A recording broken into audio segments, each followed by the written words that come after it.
Welcome po sa ating channel. And today ay magpro-propagate tayo ng mga philodendron node cuttings.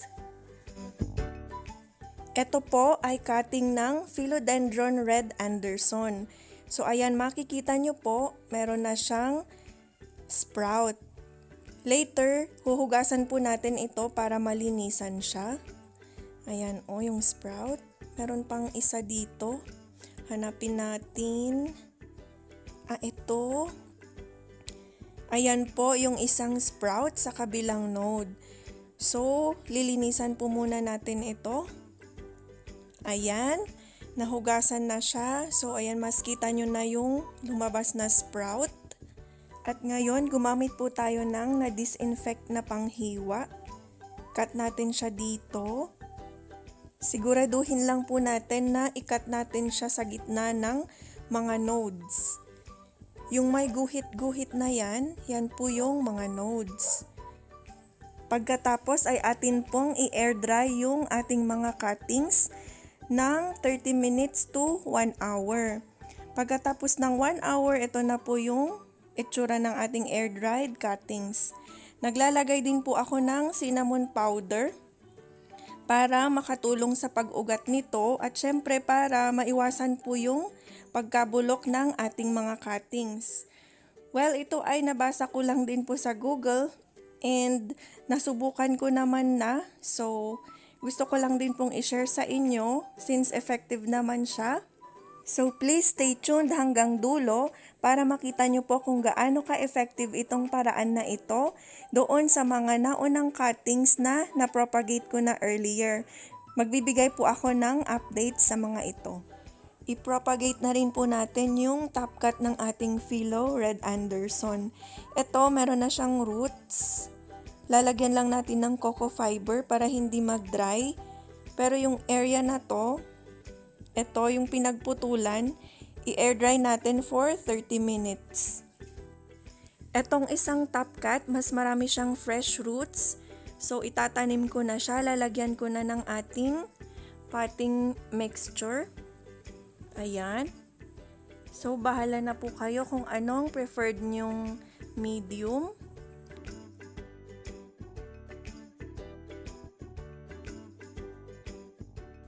Pwede natin siyang diligan konti. Then, same procedure, air dry for 30 minutes. Then, cinnamon powder. And if you're enjoying this video, please do subscribe, like this video, share, and please comment din po for feedback. Maraming salamat!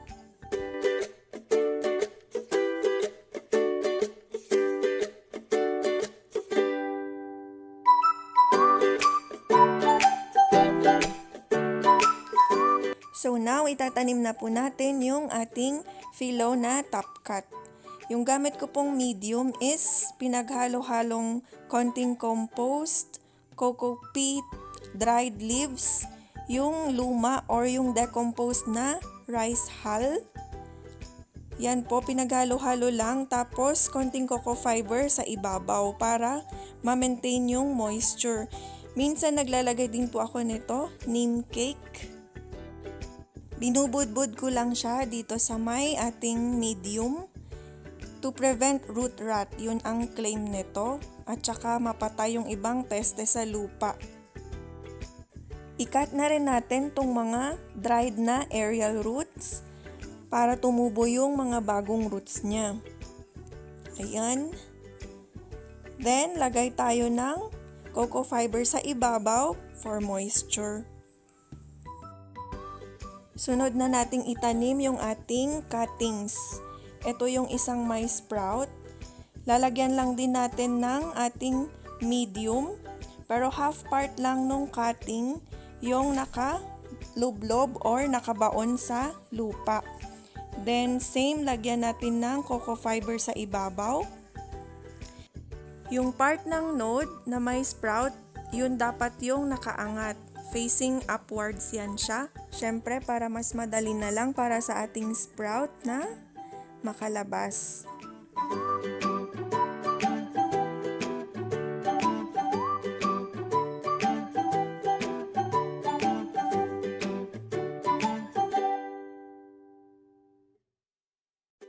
Kapag yung inyong cutting naman po ay walang visible sprouts, maghanap kayo ng yung possible viable node na pwedeng tubuan ng sprout. Then yun yung ipaangat natin. Yan, half lang ulit yung nakabaon. Then lagyan natin ng cocoa fiber. Then mist na po natin siya ng tubig. Fine mist lang po tayo para moist lang yung ibabaw. Huwag nyo po siyang bahain. Pagkatapos ay ilalagay na po natin siya sa ating improvised ICU gamit ang ating mahiwagang supot. Ito ay para ma-seal in yung humidity or moisture para ma-stimulate yung ating cuttings na mag-ugat. Pero kung kayo naman po ay may greenhouse, ay di mas bongga, sige bet lang, as you prefer ilagay nyo po siya sa inyong greenhouse. Dito ko po linalagay yung aking mga philodendron cuttings for propagation. Ayan. Under bright indirect sunlight po siya dito. Tsaka ayan, dito rin sa may ilalim. Ayan. Sila po yung aking mga naunang philo cuttings na na-propagate ko using the same method na pinakita ko sa inyo. At mamaya ay bubuksan po natin isa-isa at titignan natin kung ano na yung mga developments nila. Eto po sila pagka-pick up ko from courier. In transit po sila for 4 days from Laguna. And shout out sa mabait na seller, ang dami ko pong freebies. So eto na po, start na po tayo sa mga growth updates nila. Ito po ay si Philodendron mexicano.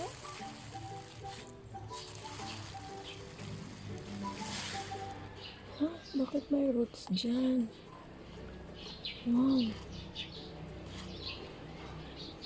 Oh, wow.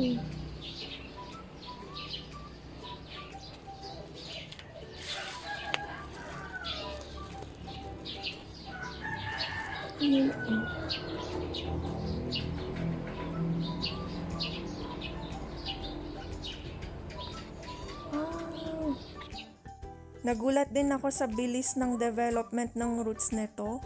Bale, meron na kasi itong sprout. Ito, yung may maitim dun sa may tip niya. Pero yung ito, bago na to na sprout. Ayan. Ibalik ko lang yung cocoa fiber para hindi siya mag-dry. Ayan. Next is itong ating, ano to? Ito naman si golden dragon. May sprout na din siyang maliit kaso medyo wala, parang wala siyang pinagbago. Medyo nagda-dark na nga yung ano, naku.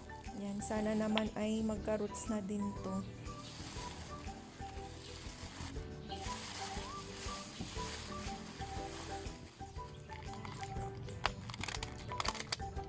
Next is itong ating melanochrysum.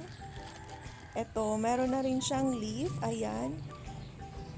Pero ayoko nang kutkutin pa ito kasi napaka-sensitive nitong i-propagate. So, ayan. Ganyan lang. Wala kasi akong makitang roots dito sa ibabaw. Ayan, i-close up natin. Wala. Wala talaga. Pero parang okay naman siya. Ibalik na lang natin. Baka mausog. Sa lahat kasi ng mga philodendron na alam ko at naranasan ko nang i-propagate, itong melano yung medyo may pagka drama queen. So next, ito si ating red majesty. Ayan, meron na rin siyang maliit na root doon. Meron pa akong dito, ibang red majesty. Marami akong freebie. So yun yung titignan natin na next.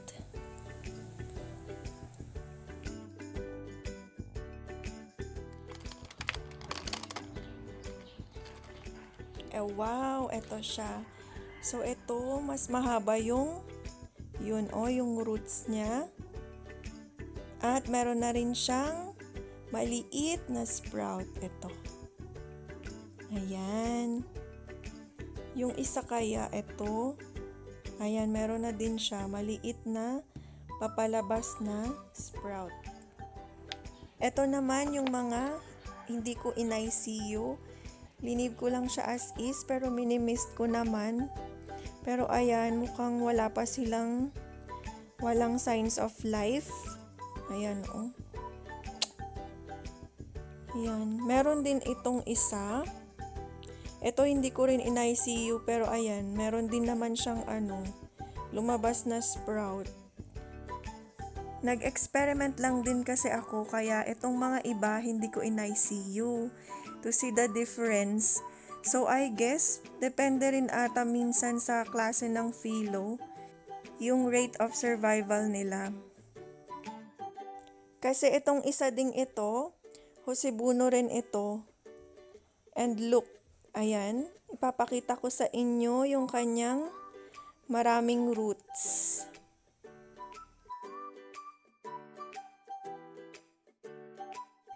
Teka, hawiin natin yung coco fiber. Ayan, oh, see? Diba? Ang laki ng kanyang root. On the other side, meron din siya dito. Malaki din. Eto, oh. Yan. Yan. So, ito hindi ko na siya ibabalik sa ICU. Ganito na lang siya. Pero ilalagay ko pa rin siya sa bright and shaded area, syempre. Yung hindi na uulanan. And mist-mist na lang siya pagka hindi na moist yung kanyang medium. This one is another Hosebuno. Mga 3 weeks siyang nasa ICU. So, ito 5 days na siyang outside ICU. So, okay na siya. And this is another set of Hosebuno. Nakuha nila ng 1 month halos bago nagka-small sprout. And ngayon, meron na silang 10 days na wala sa ICU. And ayan, medyo malaki na yung kanilang leaves. Nagiging matured na. Ayan. Ito naman, sesegue ko lang ang aking mga aglonema.